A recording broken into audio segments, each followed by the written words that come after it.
All right, welcome back to the Roast It Yourself podcast brought to you by Coffee Bean Corral and Current Crop Roasting Shop. I'm Stephen Burnett of Coffee Bean Corral in Jackson, Mississippi. And with me is not Catherine Mansell, as is usual, but instead Bradley and Rebecca Ladnier. Why are y'all here? Actually, we want to come up and actually just take a tour. I mean, I'm very impressed with the warehouse and what y'all done here. I'm very impressed with that. Yeah, I'm glad. Thank you very much for saying that. I'm so glad I actually came up, actually. Yeah, and where are y'all from? Down toward the coast, actually. A little town called Wiggins, Mississippi. Wiggins, Mississippi. Home folks around here. Oh, yeah. Now, y'all don't just go visiting warehouses and do tours and stuff. Absolutely not.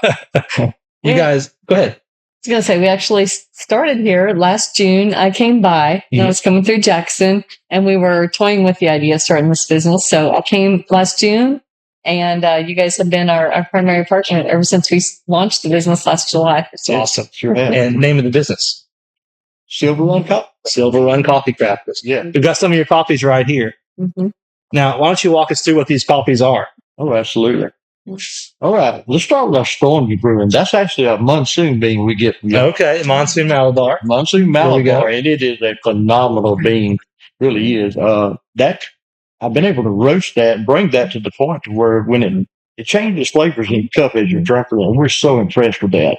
Our next one's going to be our Funky Espresso.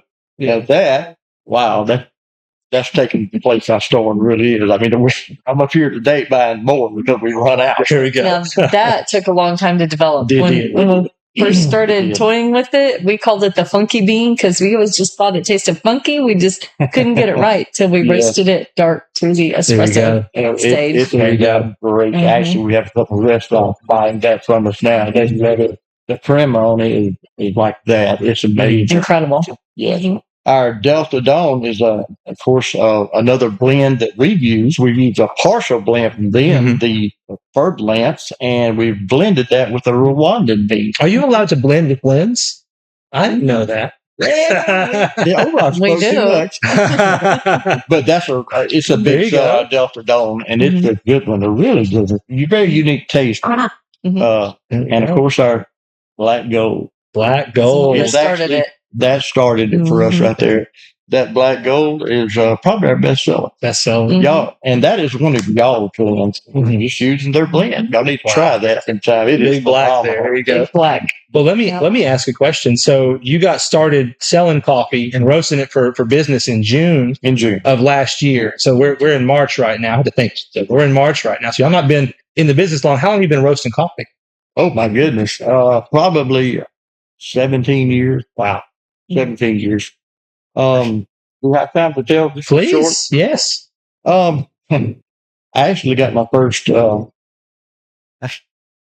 introduced you to this, just like that, as a child. My grandfather would buy the burlap sacks full of green beans, and he would roast them. Oh, man. At his house. Now, he did it two different ways. He would put them in the oven on a big cookie sheet, and he would smoke the whole house. I remember that. But he also would get out on the porch and do it in an iron skillet. And believe it or not, that's when I started. I didn't have an air roaster. Yeah. I just got some green beans and got on the back porch and asked her. I smoked the whole neighborhood. Made some friends in the process there. I did. But basically started with an iron skillet. Wow. And worked up from there. Went into air roasted, wore out a bunch of those. My first green bean that I bought was actually from y'all. Is that right? 18 years ago. Yeah, wow. It's been a long time. Wow. And so through the years, we've progressed into the drum roaster industry. And it's just been a progression. Oh, man, you're building up. But did you ever, when you started doing this, did you intend to one day own a business? No, I didn't. I actually have to. I enjoy doing it as a hobby. Yeah, I really enjoy. Once you learn the bean and what the bean likes, of course, air and all that. I don't say hobby anymore. It's almost like a obsession. Yeah. It's an obsession, and it's just fun. I enjoy doing it. I tell people from this point, the only further you can go is to buy some land around the equator and start growing it yourself. That's that's it. That's the next step. There goes the rest of the I personally think I retired in 2022 for full-time work. And I think he just got tired of me having too much fun for a year. Created something for me to do. Well, There you go. So Yeah. how do y'all divvy up the work? Because now you started in June. You start building this thing up. Mhm. Like, how do y'all divvy up what you do? I'm primarily the roaster. I Mhm. primarily do the roasting. Mhm. And I do help at times with the ordering, and Mhm. she mainly takes care of marketing Mhm. and bagging and everything Yeah. else. Delivering and Delivering. shipping. And So you made these labels then. Yes, we Yeah. make our That's own great. labels. We That's do it all awesome. on the back. Yep. We've got a little thing about our Mhm. community. I love it. Mhm. It's been and we're looking at a family thing. Our sons, Yeah. our daughter-in-laws are now involved. We're opened up another line with our daughter-in-laws, and what they're doing is working on a coffee and doing desserts and stuff like that. And The next time y'all visit, you'll be bringing us some sweets. I will. Some Okay. cinnamon rolls or brownies. Yes. Uh-huh. But it's a work in progress. And no, I never thought we would be here to answer your question. I never, even when we started this, I let them talk me into starting going full-time business. Excuse me. But I was mainly going to keep it small. Yeah. We have grown now. How many states? 14, 15 states we're shipping to Wow. now? Well, it's probably Alaska. easier to name the states we're not shipping. Yeah, it really is. Yeah. That we've grown so quick, so fast. We're probably going to wind up hiring help soon. Yeah, wow. It's becoming overwhelming now. Wow. Almost to the point we can't afford not to hire help. Yes. Yes. We're at And that point. The time is too. If we had job titles, he would be the roaster and I would be the chaos coordinator. Everything else. We had our first international. We have some folks from Canada now. They reached out to us, but we're running into, of course, y'all familiar Yes. shipping. Yes. Shipping. Yeah. Boogers. Outrageous up there. And 2 shows ago, we had someone from Mexico. Monterey, Mexico reach out. Wow. So yeah, it's just great. Just growing. And y'all selling it online. We are. Yeah. We have a Your website Okay. actually. We'll link that in the show notes, of course. Absolutely. Yeah. Let me tell you this. It's a question we're constantly asked. How big are you going to get? Everybody. Yeah. We just don't know yet. We don't. But I will say this. The real reason I really started all this because every bean, every coffee out there has its own inherent flavor. Mm-hmm. And I didn't get that out of the red can, the blue can, and all these other cans on the store shelf. That's what drove me because I knew there had to be more coffee. Yeah. And I found that. And you can relate. Yes. Everything Yes. has its own flavor. Yes. If we get to the point where we're so big that we're jeopardizing flavor, Mm-hmm. that's when I'm going to stop it. Mhm. Because it's not about the money. It's about showing the world that coffee can have it as good. That's what it's about to me. For me, I had the light bulb come on, about, 12 years ago ish, more than that. When I went to a coffee shop that made me a pour over and I tasted strawberry and coffee. Oh, wow. Not to the point that I thought they had added something. Because I had the thought, I understand coffee is that. coffee is coffee. Yes. Yes. And I found out through that experience, oh no, coffee is not coffee. There is a wide range. You have really good coffee that Yes. tastes like this, You're like so chocolate, nuttiness, all that kind of Mhm. smokiness with that monsoon, right? And then you've got coffee that tastes really fruity or really berry. Yes. You've got this wide variety of things, and it just opens up a world of possibilities. Yes, it does. No, that's amazing. So when you made that first transition from like, I'm doing this as a hobby, I'm sure you were giving it away to friends and that kind of thing. We were. Yeah. And then I tell people when they get started roasting, be careful or you'll find yourself the head of a nonprofit organization, right? Like Yes. you'll be distributing Friends you coffee. didn't know you had. Yeah. Yes. So it kind of happened to you when you were doing this around, enough people said to you, hey, you should sell this. Well, people have told us through the years, me playing with it all roasting. Hey, this is great. And you know as well as I do, a lot of your friends tell you what you want to hear. So in my mind, I'm thinking, I know it's good coffee, but it's not that. Your mama thinks you're pretty, that kind of thing. Yeah. But now my wife and my son started like, Dad, this is really good. Why don't you do something with this? And that's got me to thinking. And she really prompted a lot of it. And, that poking in the back. Yeah. And I said, why not? Let the world taste good coffee. Let's try to provide a good tasting coffee. That's awesome. That's the real reason. The number one, like you think about because I think a lot of people have the idea, especially they've been in roasting for a while.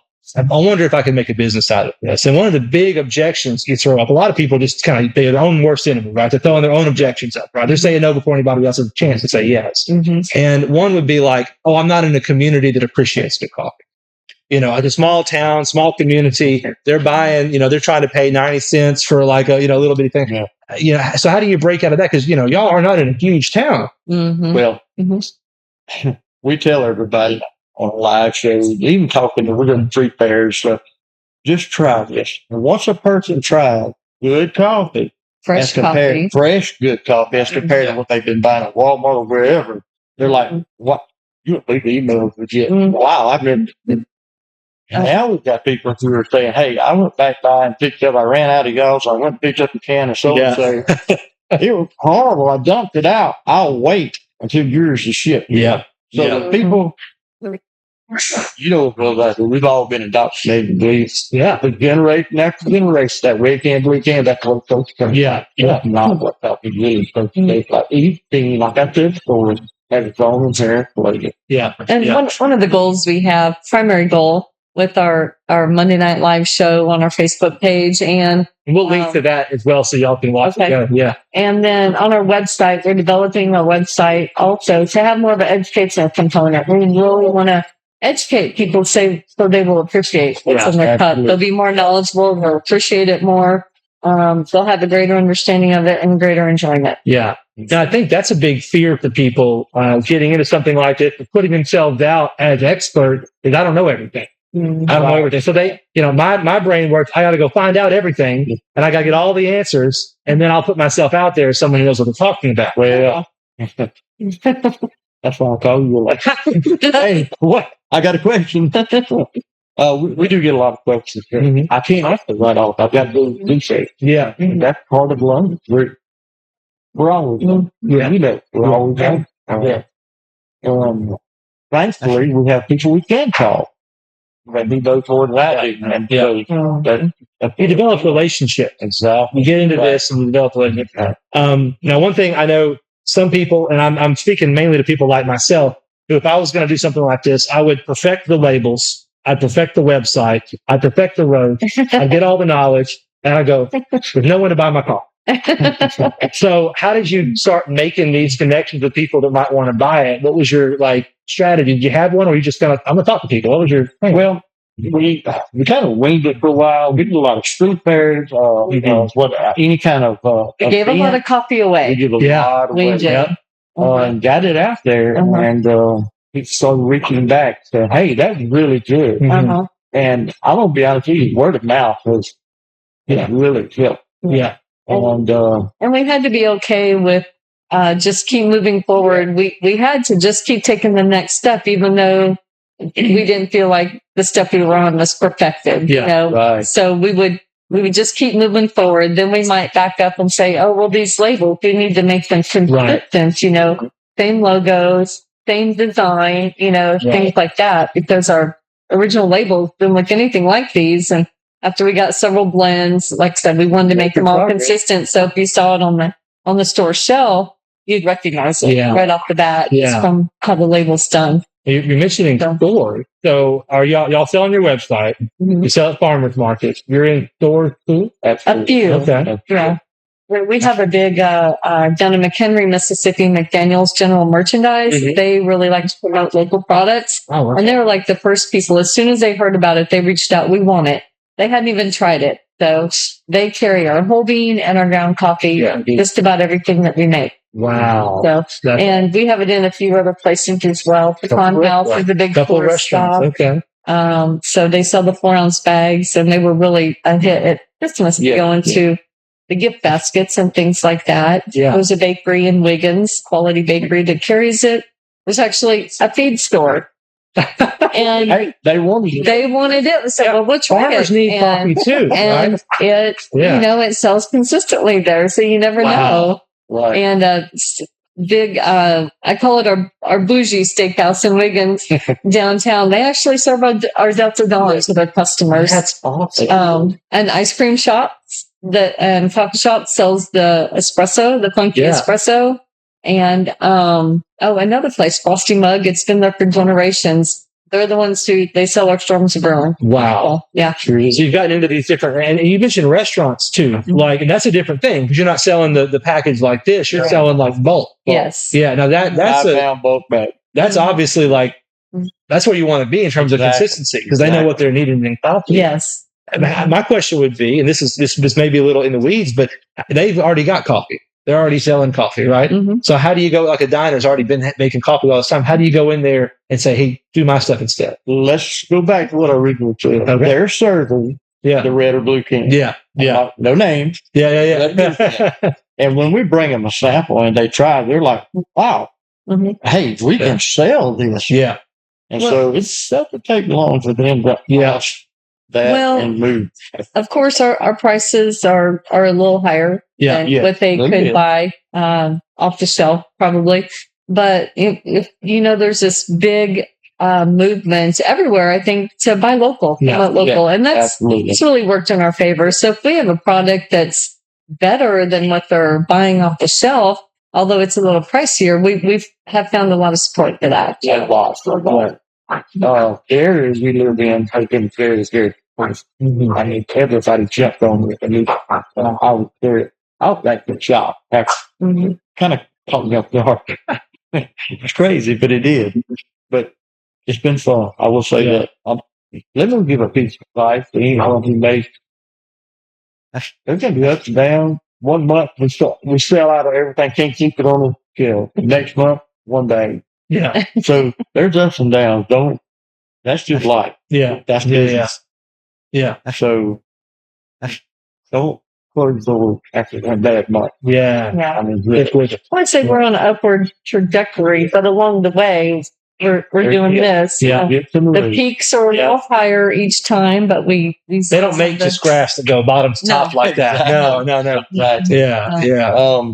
And I would say this started as a hobby. Perfect your coffee. That's what I attribute our coffee to. They had years of playing with it and experiment on my family members and everybody else. And what your family's done okay, especially with bad. Oh God, that's horrible. Yeah. But it's not a job. It's just fun. Yeah. So keep it fun, keep it a hobby, and you're hopefully building something that's awesome. That's real. Yeah. Well, I'm hearing the recap. Have fun with it. Number one. Get that. Number one. Number two is don't be afraid to put yourself out there and let people try it. Yeah. Don't be afraid of giving coffee away. I know what my coffee's worth. Hey, that's what they don't know what your coffee's worth. Yeah. Give it away. Let people try it, and bring the family in on it too. Exactly. Yeah. Let me say this: we've also started bagging and for other stores and put labeling their label. We've got how many companies we're doing that private labeling. Yeah, that's great. And, people really into that. They want the logo on the bag. Oh, yeah. I see what you're saying. Yeah. And we got, of all places, a knife shop. Yeah. A knife shop. They carry their post with them. That's all on a knife. And they're selling anywhere from 10, maybe up to 20 a week. Wow. Pounds. Well, you need to get them. So you got these nice bags that have the pull out. No, you get rid of that. And use the knife to cut it open with, That's what you need to do. Look, it requires a sharp knife to get into this coffee, Speaking of the bag, we're talking about the bag. These have one air valve on the back. Yes. We could have went cheaper, but we all know this air is going to coffee. Yep. So we kind of stepped out a little further and, invested in something better, Yeah. And which will pay off. Yeah. Well, that goes into what you're saying about caring about the end result more than anything else, right? If you want the coffee, and the thing about roasting, I hear this from a lot of roasters. I know this myself. I'll give somebody a bag of coffee, say for Christmas, and they may not know how to brew it right. I'm putting this thing that I've made into somebody's hands who may, grind it wrong, put it in a chop grinder where it's powder and chunks, and then throw it in their Keurig. Go, this isn't good, And so you're kind of putting yourself out there a little bit and putting yourself in other people's hands. We've actually tried to help that on our website. Explain what we've got on that education. Yeah, on our website. So after you choose, say, black gold, and then you get to, what size do you want? There's also a drop-down menu. How do you brew your coffee? Instead of confusing people, how do you want it ground? We ask them, how do you brew it? And then, so if they say automatic drip or espresso percolator, then we'll find it accordingly. Yeah. Oh, that's great. Because my sister, once we send it out, it could be a no-go.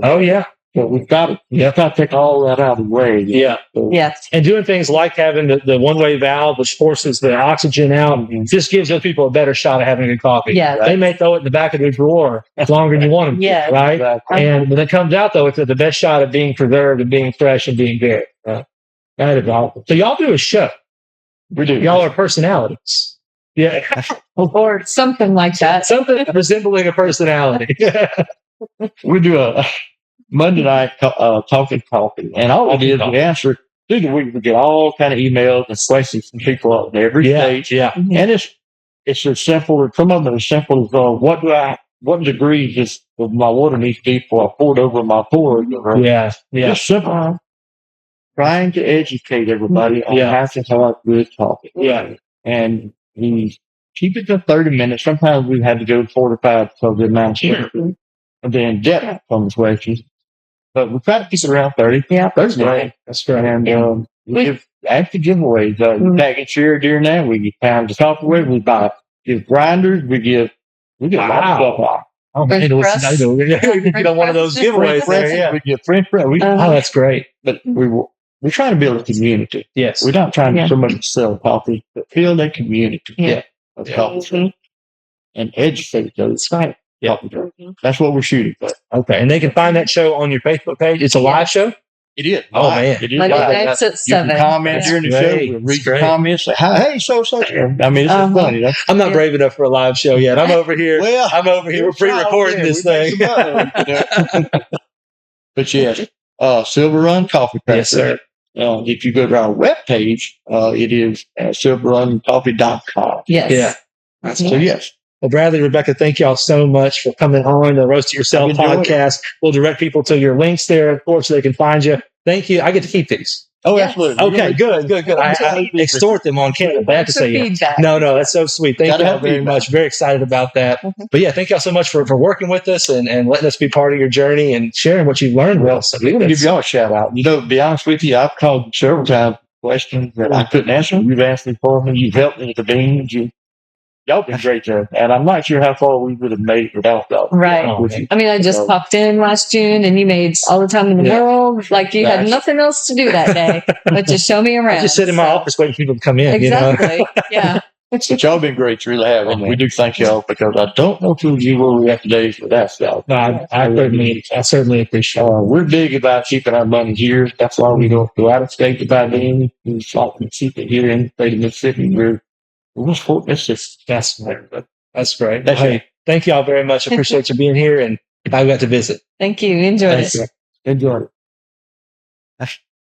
All right. I'd like to say a big thank you to Bradley and Rebecca Ladnier of Silver Run Coffee Crafters for coming in, popping in to visit, say hello, and sit down. Be willing to share their experience of being coffee roasters, going from that years and years of being, amateur roasters, roasting just for themselves and friends.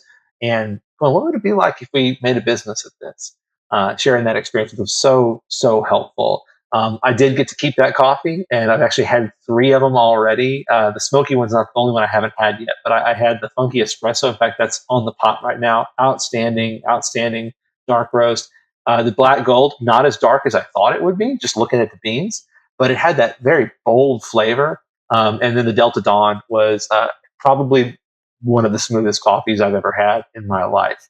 It's just so, I mean, you're just kind of like sitting back in a nice, in a big pool with a floaty or something like that. You're just kind of sitting back and relaxed. That's kind of how I felt tasting these coffees. They did an amazing and it's just so cool to see what they've been able to do with the coffee that we sell. It's just, that's the other side of the business. So fun. So I want to say thank you to them. I would normally ask Catherine if we've left anything out of the conversation. And I assure you that we have. But the good news for you is that in addition to coming back and listening to the Roast It Yourself podcast in the future, putting your own questions in at questions@riypod.com, you can, that's right. Questions@riypod.com. You can also tune in to their weekly coffee talk show, which is on their Facebook page. So we'll link that in the show notes. You can log in on that, watch them live. They do giveaways and stuff. Definitely check them out on that. Check out Silver Run Coffee Crafters as well. Follow them on Facebook and all that good stuff. We want to say thank you also to just you guys, you who listen to this show, you who follow us and who comment, who send us questions. You're helping the show become what it is and what it's going to be. We want this thing to grow. We want this thing to be a source for people to get their questions answered about coffee, but also to get into this, to the culture of coffee and the business of coffee. And we want to be a bridge for people wherever you're at in your coffee journey. So keep sharing, keep commenting, keep sending your questions, and it fuels this program and let us know what we're doing well, what we're not. And I also want to say thank you to my co-host, Catherine, who wasn't able to be involved in this one, unfortunately, but we're going to get her back next week. I'm sure. I'll insist upon it. She's been really busy. And also, I want to say thank you to the team here at Coffee Bean Corral and Current Crop Roasting Shop who handle all of our audio, video, make us look and sound good, and of course, keep us going. Allow me the time, allow Catherine and I both the time to sit down and talk with people and with each other about coffee, roasting, tasting, and most importantly, enjoying coffee. So otherwise, thank you guys. Send your questions to questions@riypod.com. Have a great day and happy roasting.